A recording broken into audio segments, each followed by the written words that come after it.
Bismillahirrahmanirrahim. Assalamualaikum warahmatullahi wabarakatuh. Berita Al-Hijrah 21 November bersama saya Ardi Herman Marzi dan jurubahasa isyarat Ahmad Hafiz Azamuddin. Kita ke tajuk utama untuk malam ini. Hospital Indonesia terima nasib sama seperti Al-Shifa.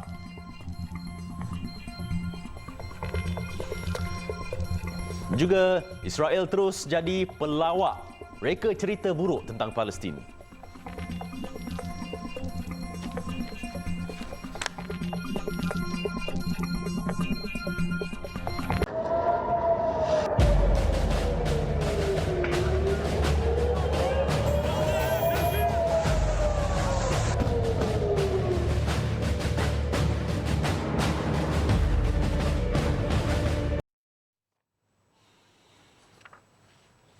Afrika Selatan gesa Mahkamah Jenayah Antarabangsa ICC mengeluarkan waran tangkap terhadap Perdana Menteri Negara Haram Israel Benjamin Netanyahu menjelang pertengahan Disember ini. Menurut Menteri Tanpa Portfolio Negara itu, Kumbudzo Shavni, jika ICC tidak berbuat demikian, maka ia menggambarkan kegagalan sepenuhnya mahkamah itu bagi menangani isu global. South Africa believes that current atrocities, particularly in Gaza, needs renewed attention with the full backing of state powers. Our ambassador in The Hague delivered the referral in person, which asked the ICC to investigate the commission of war crimes, crimes against humanity, and genocide with a view of holding those most responsible accountable. Shavni menegaskan ternyata jelas matlamat kerajaan Israel adalah untuk menghapuskan rakyat Palestin di Gaza dan menakluk wilayah itu. Afrika Selatan bersama-sama negara lain seperti Bangladesh, Bolivia, Comoros dan Djibouti sudah mengemukakan permohonan kepada ICC untuk membuka siasatan jenayah perang dan jenayah terhadap kemanusiaan di Gaza. Afrika Selatan juga mengumumkan keputusan memanggil semula diplomatnya di Israel dan mencadangkan kedudukan duta Israel di Pretoria sukar dikekalkan.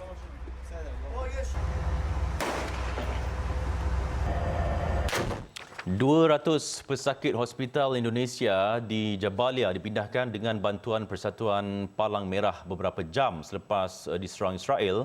Awal pagi tadi, Jurucakap Kementerian Kesihatan Ashraf Al-Qudra memberitahu pesakit dibawa dengan bas ke Hospital Nasir di selatan Khan Yunis.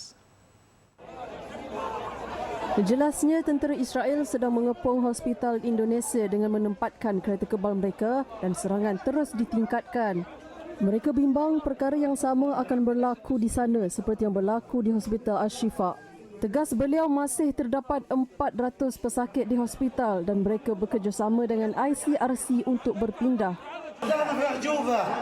ايش صار معكم انتوا؟ هبطونا في المدارس رحنا من المدارس من غزه مدرسه الزيتون دمرونا رحنا على مستشفى شو اسمها مستشفى الاندونيسي من هناك والله الدكاتره احترمونا في لسه اخواننا هناك مش قادر كيف سدوا كيف طريق والله طريقنا موت احمر الله يعين السواق بس مش قادر.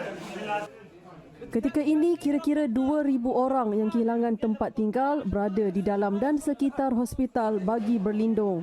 Terdapat kira-kira 700 orang termasuk kaki tangan perubatan yang menegaskan mereka akan terus berkhidmat selagi diperlukan.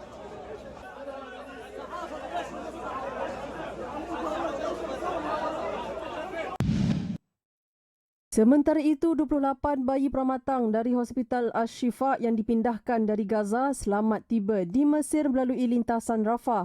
Perpindahan itu bagi memastikan si kecil itu tidak menjadi sebahagian angka korban pembunuhan Israel. Semua bayi sedang melawan jangkitan serius dan terus memerlukan penjagaan kesihatan. Dalam pada itu, sekurang-kurangnya 12 terkorban dalam serangan tentera Israel ke atas Hospital Indonesia. Mereka yang terbunuh termasuk pesakit. Jumlah kematian kini lebih 13,300 dengan kebanyakannya adalah orang awam.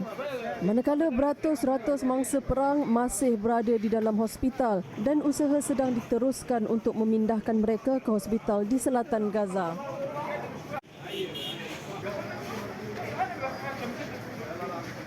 Baik, sejak pembunuhan beramai-ramai Israel 7 Oktober lalu, pelbagai video palsu dimuat naik tentera Israel bagi menghalalkan perbuatan zalim mereka. Antaranya dakwaan Hospital Al-Shifa digunakan Hamas sebagai kubu. Dan terbaru, IDF mengatakan masjid di tengah Gaza adalah sarang mujahidin. Tentera Israel seperti tidak pernah patah semangat atau serik untuk mengeluarkan visual memburuk-burukkan Hamas. Mereka bagaikan dahaga viral, namun apa yang kelihatan adalah cerita lawak. Pada awal pembuktian masjid ini adalah kubu Hamas, tentera Israel menunjukkan senjata dan bahan api yang digunakan Hamas dalam bentuk visual melintang. Mereka turut berdiri di belakang logo Hamas yang bersih tanpa sebarang ada kerosakan walaupun masjid itu teruk dibedil. Bangunan tersebut tampak seperti stor sahaja. Lebih lawak, visual seterusnya dirakam dalam bentuk menegak menampakkan lokasi yang berbeza dari masjid asal. Malah kualiti visual tersebut juga kurang memuaskan. Dalam visual melintang, rakaman dilakukan di kawasan lantai bersimen, manakala dalam visual menegak ia dilakonkan di kawasan permaidani atau beralas sejadah. Dan seperti biasa, Israel dan terowong tidak dapat dipisahkan. Kononnya di bawah masjid ini terdapat terowong menuju sarang Hamas, tetapi visual yang ditunjukkan hanyalah dari atas tanpa perincian lanjut. Usaha memboikot produk-produk yang menyumbang kepada rejim Zionis sangat membantu dalam menghentikan peperangan. Menurut rakyat Malaysia yang pernah terkandas di Gaza, Nurul Ain Harun, jihad itu adalah perjuangan yang paling berkesan yang wajar dilakukan oleh umat Islam di Malaysia untuk menyekat saluran dana senjata negara haram itu. Itu adalah sangat membantu sebab mereka-mereka ni actually membantu orang kata menyekat saluran senjata yang akan disalurkan oleh Israel. Jadinya saya harap teruskan untuk memboikot dan teruskan sokongan dan juga mendoakan untuk rakyat di sana dan keluarga saya juga insya-Allah. Tambahnya, keluarga dan penduduk Gaza sangat menghargai usaha dan jasa rakyat Malaysia yang tanpa henti menyokong negara itu. Nurul Ain ditemani suami Muhammad Adnan Syahad ditemui kru berita Al-Hijrah sebelum berkongsi kisah pengalaman mereka ketika Gaza dihujani bom serangan balas rejim Zionis sejak 7 Oktober lalu di rancangan Bual Bicara Analisis TV Al-Hijrah. Mereka sebelum ini menetap di Emirat Arab Bersatu UAE namun berkunjung ke kampung halaman suaminya di Khan Yunis, Gaza buat pertama kali pada 1 Oktober lalu selepas hampir 6 tahun mendirikan rumah tangga. Pasangan itu selamat tiba di lapangan terbang antarabangsa Kuala Lumpur KLIA pada 14 November lalu setelah terkandas lebih 42 hari di wilayah berkenaan.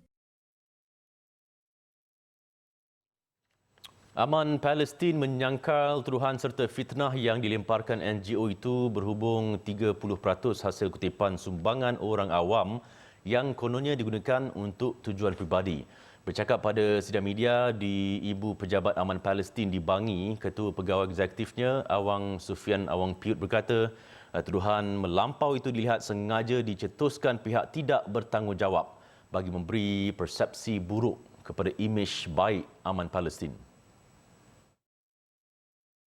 Awang Sufian berkata jika diteliti dokumen penyata kewangan yang ditular beberapa individu di media sosial, sebenarnya perbelanjaan kos pengurusannya hanya 8% atau kira-kira 8 juta setahun dan bukannya 30% seperti yang didakwa sesetengah individu.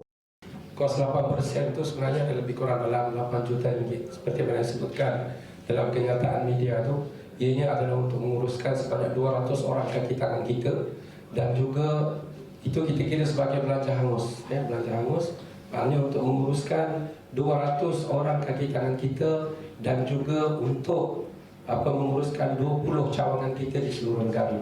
Jadi cawangan kita ada di seluruh negara daripada Perlis sampailah ke Sabah dan Sarawak. Jadi itu yang kita gunakan maknanya untuk kita sebut kos pengurusan yang hangus. Itu 8 juta setahun atau sebulan? Itu setahun.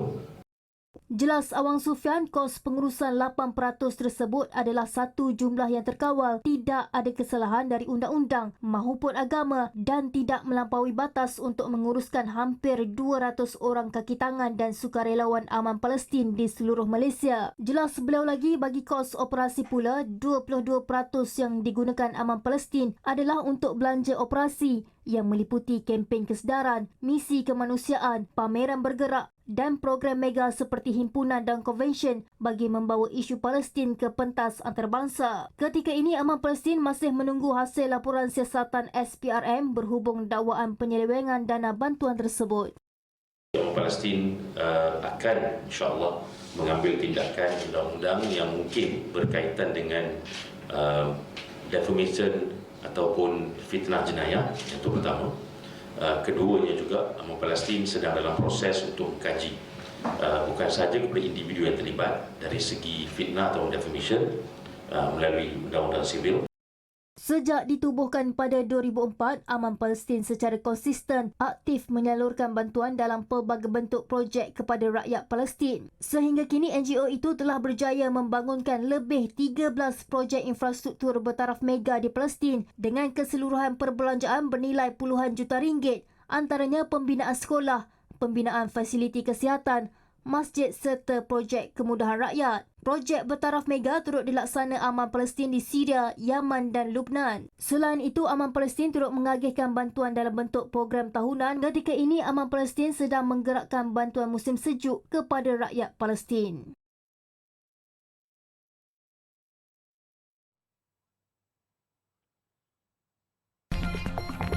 Pantai Timur mula dilanda bah.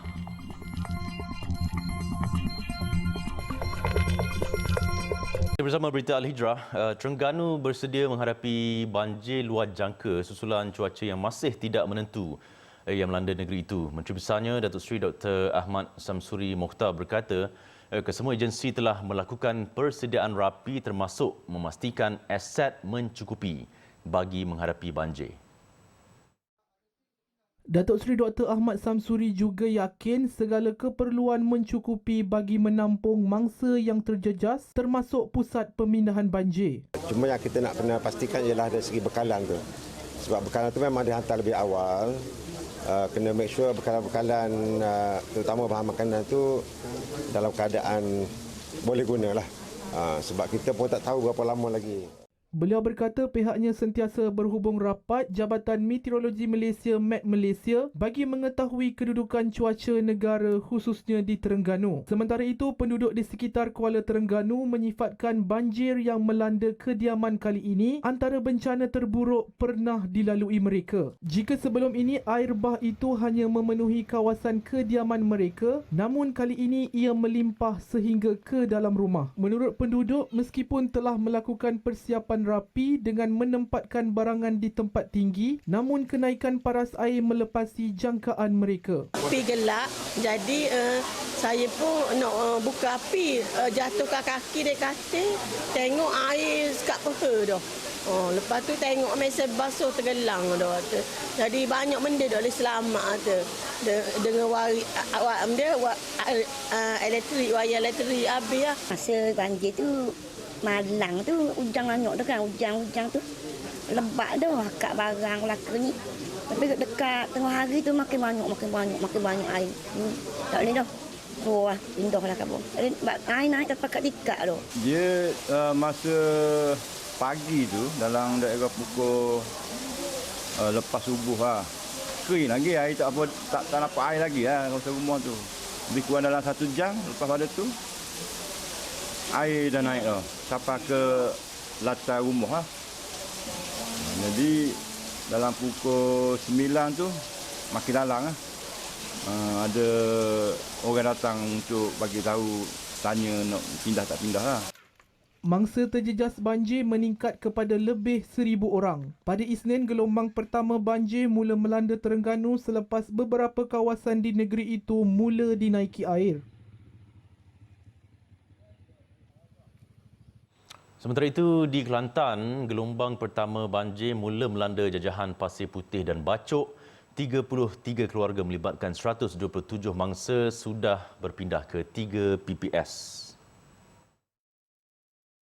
Mangsa banjir berkenaan turut melibatkan 6 bayi dan 4 orang kelainan upaya OKU. Menurut laman web rasmi Public Info Banjir Jabatan Pengairan dan Saliran JPS, 2 sungai di Kelantan iaitu Sungai Kelantan di Kota Baru dan Sungai Semerak di Bacok melepasi paras waspada. Sementara itu, mangsa banjir yang ditemui di PPS Sekolah Kebangsaan Dalam Ru, Mi Hasanal Daud, 38 tahun berkata, dia mengambil keputusan untuk berpindah awal ke PPS kerana bimbang kehadiran haiwan berbisa seperti ular memandangkan dia mempunyai 3 anak termasuk seorang bayi yang baru berusia 29 hari. Jelasnya sejak pagi tadi 2 ular telah memasuki rumahnya.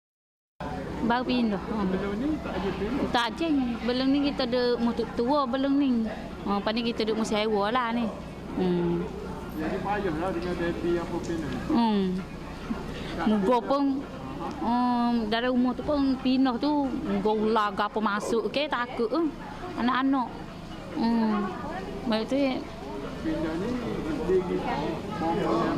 sendiri adik. Main sendiri lah. Jadi kalau satu dah ada.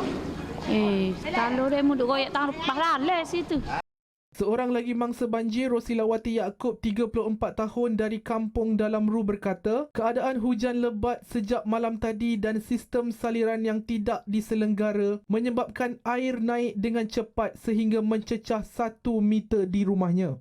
Bila saya buat rumah situ, apabila rumah ada parit belakang rumah saya ni, rumah kiranya parit KJS, dia tak pernah gali. Dia pernah gali dulu, je sekali dulu je gali. Lepas tu dia tak pernah gali dah. Apabila air tak ada pergi mana-mana, air alik atas ni turun ke bawah rumah saya. Air tak mana? Air daripada kat pohon dari saya tadi. Saya pergi rumah saya kat pohon. Apabila rumah saya parah, saya naik atas rumah saya, kat betih dah rumah saya.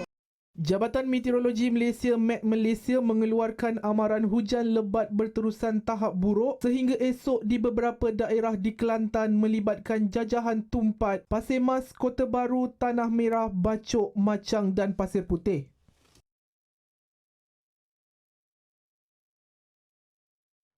Dua lelaki termasuk warga Cina ditahan kerana dicaki terlibat menggodam kad kredit dan debit yang menyasarkan mangsa dari Timur Tengah. Ketua Polis Pahang, Datuk Seri Yahya Osman berkata mereka yang ditahan berusia 23 dan 24 tahun di sebuah rumah teres dekat Kuantan dalam Ops Dadu Jumaat lalu.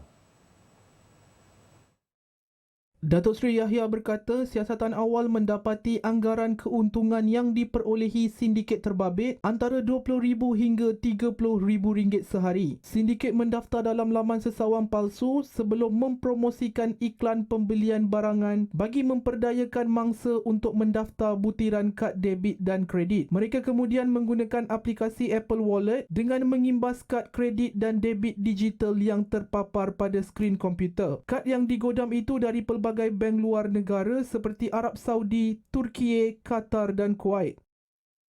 Daripada siasatan awal yang kita jalankan, kita dapati mereka ni menjalankan scam iaitu melibatkan di Timur Tengah, iaitu di Saudi, di Turki, di Qatar dan di Kuwait sehingga sekarang lah. Dan mereka menghack kad kredit daripada luar negara dan dia menggunakan kad kredit tersebut untuk create di dalam handphone ada e-wallet dan daripada situ dia membuat pembelian palsu dan membuat tuntutan menggunakan kad reader daripada merchant bank yang telah diluluskan. Turut dirampas 101 unit telefon bimbit pelbagai jenis dan 14 terminal pembayaran mudah alih, 83 kabel mengecas telefon bimbit serta 3 rak kayu berwarna putih. Polis sedang mengesan saki baki ahli sindiket. Sindiket pemalsuan pasport didalangi lelaki warga asing tumpas dalam serbuan pukul 6.30 pagi di Kepung Commercial Park itu. Anggota bahagian perisikan dan operasi khas Jabatan Immigration Malaysia GIM berjaya memberkas dua lelaki warga Bangladesh berusia 26 dan 28 tahun yang juga orang kanan sindiket.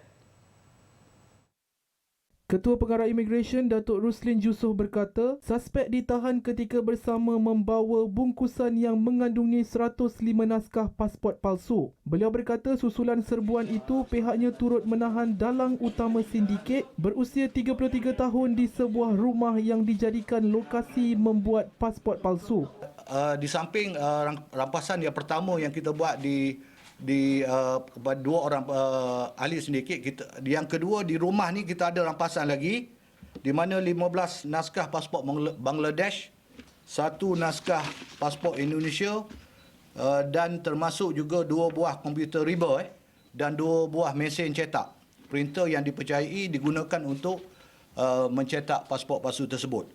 Dengan itu jumlah keseluruhan pasport palsu yang dapat kita ambil daripada tahanan tersebut, daripada sindiket tersebut adalah sebanyak 121 naskah.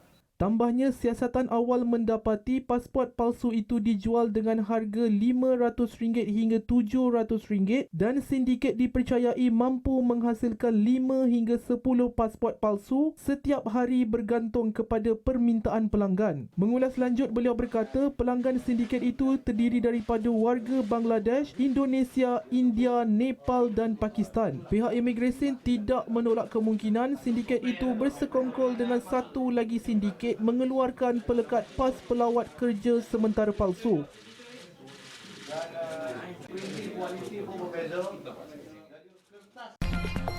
Selepas ini, Kuching curi tumpuan peserta Festival Madat.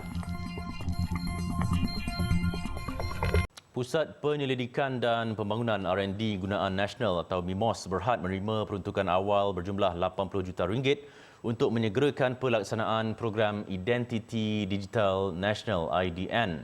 Perdana Menteri Datuk Seri Anwar Ibrahim berkata MIMOS yang dilantik sebagai agensi pelaksana program tersebut akan menerima peruntukan tersebut minggu hadapan dari Kementerian Kewangan dan Kementerian Dalam Negeri. Tapi untuk mempercepatkan proses itu, kita segerakan dan minta program pelaksanaan itu diawalkan. Dan saya mendapat jaminan bahawa ia dapat disegerakan dalam tempoh 3 bulan dari sekarang dengan syarat kerajaan meluluskan peruntukan. Beliau turut memberi jaminan bahawa beberapa kelulusan lain yang berkaitan dengan program IDN akan diselesaikan sebelum akhir bulan ini. Tambahnya lagi, pendaftaran IDN tersebut perlu dilaksanakan minggu hadapan di mana Menteri, Ketua Setiausaha Kementerian, Ketua Pengarah serta Ketua Jabatan perlu memulakan pendaftaran terlebih dahulu. Beliau berkata demikian semasa berucap dalam lawatan rasmi ke MIMOS berhad di Taman Teknologi Malaysia, Bukit Jalil siang tadi.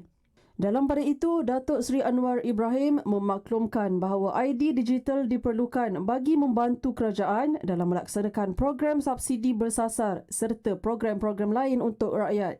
IDN dibangunkan bertujuan bagi mewujudkan satu platform pengesahan yang dipercayai bakal dimanfaatkan sektor awam dan swasta bagi mengesahkan identiti pengguna masing-masing semasa melaksanakan transaksi digital. Pelaksanaannya pula disasarkan kepada semua warga negara dan penduduk tetap Malaysia yang berusia 5 tahun ke atas. Bagaimanapun, IDN tidak akan menggantikan penggunaan serta fungsi MyCard, malah merupakan satu nilai tambah dalam memperkukuhkan pelaksanaan dan keselamatan MyCard sedia ada. Ketegasan Malaysia terhadap isu Palestin yang dizahirkan Perdana Menteri di persidangan pemimpin-pemimpin ekonomi APEC 2023 di Amerika Syarikat menunjukkan pendirian kukuh dan konsisten negara terhadap solidariti ke atas rakyat Palestin.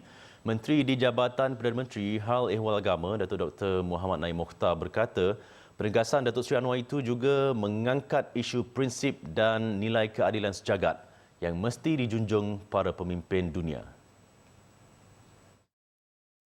Datuk Dr. Naim dalam satu kenyataan menyokong penuh ketegasan ucapan Perdana Menteri itu berkata pendirian Datuk Seri Anwar di APEC itu amat ditunggu-tunggu memandangkan masyarakat dunia terutama umat Islam kini berada dalam kesedihan mengenangkan nasib rakyat Palestin terutama bayi, kanak-kanak dan wanita yang telah terkorban menjadi mangsa perang kejam Zionis. Katanya seluruh masyarakat diseru menghayati semangat dari ucapan Datuk Seri Anwar iaitu keamanan dunia adalah sesuatu yang amat didambakan semua pihak. Sehubungan itu, setiap warga dan pemimpin negara perlu bersama-sama berganding bahu menegakkan prinsip keadilan dan kebenaran serta tidak hipokrit disebabkan kepentingan sempit. Beliau yakin ucapan Perdana Menteri itu juga akan menyuntik keinsafan, keikhlasan dan keberanian dalam mencari penyelesaian terbaik dan menghentikan segera kezaliman yang sedang berlaku di Semenanjung Gaza. Karnival Usahawan Desa KUD at Putrajaya yang bermula esok bakal membawakan pelbagai keunikan kepada pengunjung yang hadir.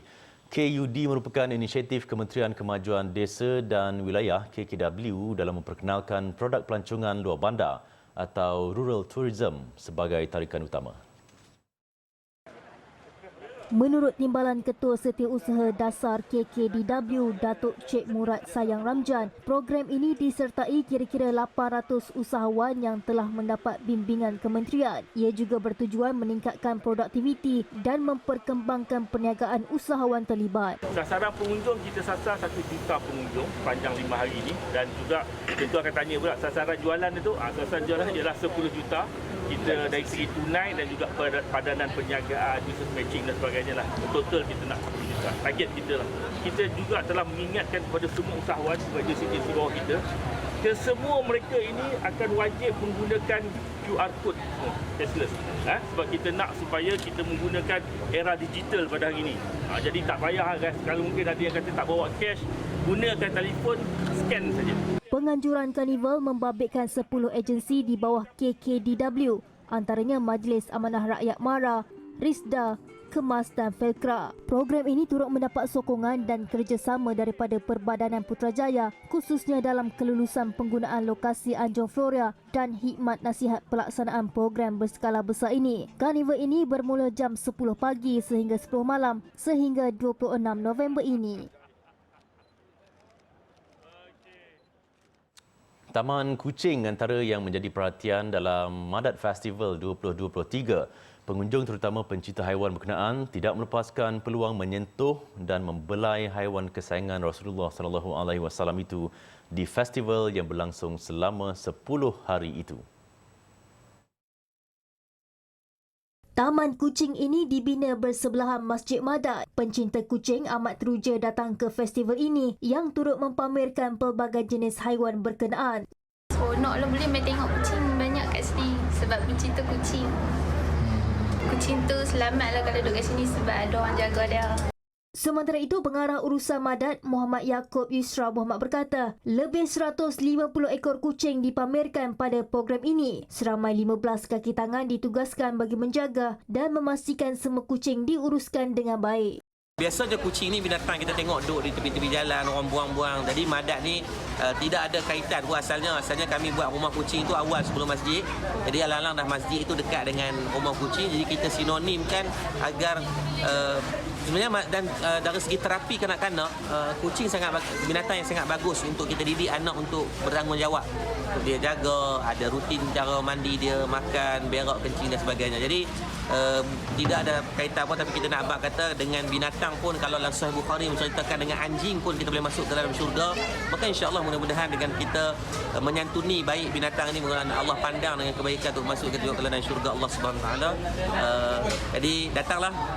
Madat Festival 2023 berlangsung selama 10 hari bermula 16 November lalu. Program yang berakhir pada 25 November ini menyajikan pelbagai aktiviti termasuk festival makanan Thailand dan tempatan serta aktiviti berkuda dan memanah dan juga program ilmiah. Murtada Dakwah Center merangkumi projek pembinaan kompleks Masjid Darul Murtada, Rumah Warga Emas, Mahat Integrasi, Hotel Kapsul, Stadium E-Sport dan hak memanah berkuda, taman kucing serta pengurusan jenazah. Semuanya percuma untuk ummah. Sumbangan kepada Madat boleh disalurkan ke akaun tertera atau hubungi Madat di talian berikut.